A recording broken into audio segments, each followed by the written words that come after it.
大家好，今日我想同大家分享幾隻相對強度比較高嘅股票。我所睇嘅 RS 嘅時間段係30日，亦即係30個工作天。考慮嘅股票係要大過40億美元嘅。咁呢度咧就有一個 list 啦，大約有1540隻股票。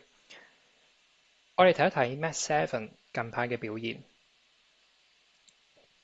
Nvidia 佢排名係800幾，Apple 都係800幾，Google 1100幾，Microsoft、Amazon 1300幾。其實如果你有留意開 Mach7 嘅表現嘅話，都應該會對呢個排名唔會感到意外，因為佢哋嘅走勢近排係比較差嘅。而喺呢1500隻股票入邊，佢哋其實嘅排名都係比較後嘅。事不宜遲，我哋即刻睇下 Top 10 RS 嘅股票，咁可以喺呢度篩選翻細過或者等於10。咁我哋可以睇到咧，頭3隻比較大嘅市值嘅股票咧，應該大家都唔算太陌生嘅，就係康寧啦、閃迪啦同埋 LITE。呢3隻股票嘅走勢都相對上唔錯嘅。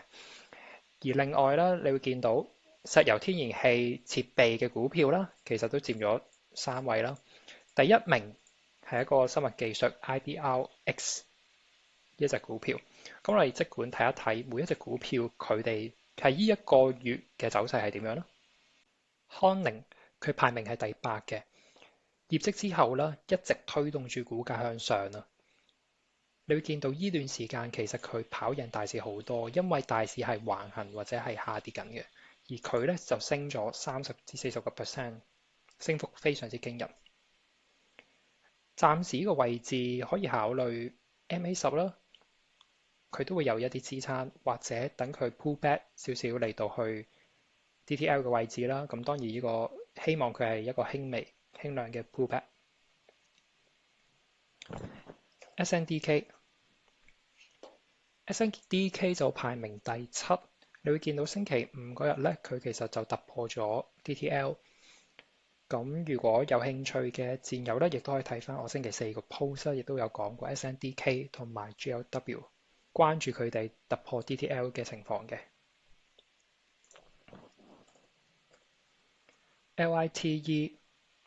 LITE 就不斷地破緊頂啦，其實你會見到佢掂一掂 MA10 又會即刻上升翻，掂一掂 MA10 又即刻上升翻，其實都暫時比較難捉嘅。TPL 佢2月頭嘅時候就掂咗 MA200啦，然後就有個幾強勁嘅升勢，有成交量嘅。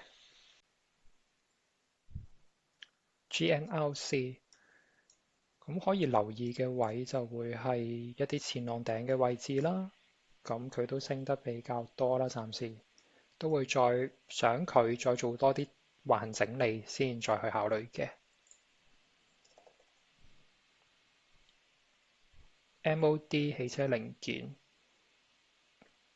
暫時都可以再留意一下一啲 DTL 嘅位置啦。RIG 石油天然氣相關，暫時都係不斷破頂，再留意下佢之後嘅走勢啦。VAL 佢嘅排名係第2嘅，其實係漲幅係相當之多嘅。呢一日咧，其實單日都升咗34.3%，同頭先 RIG 都有啲似嘅個最後呢一段嘅走勢。IPGP 排名第6，佢有一個好好嘅業績，即日就推動咗股價上升30幾個 percent，而家回落到 MA10，有輕微嘅反彈，即管睇下佢之後嘅走勢如何。我再睇翻之前佢嘅股價走勢啦，其實有一啲幾好嘅位置，其實可以去買入嘅。不過嗰陣時就未必會留意得到呢隻股票啦，咁就會 miss 咗。最後一隻亦都係第1名嘅股票就係 IBRX Immunity Bio，而家佢都升得幾高㗎啦，啱好回到一個前浪頂嘅位置再反彈。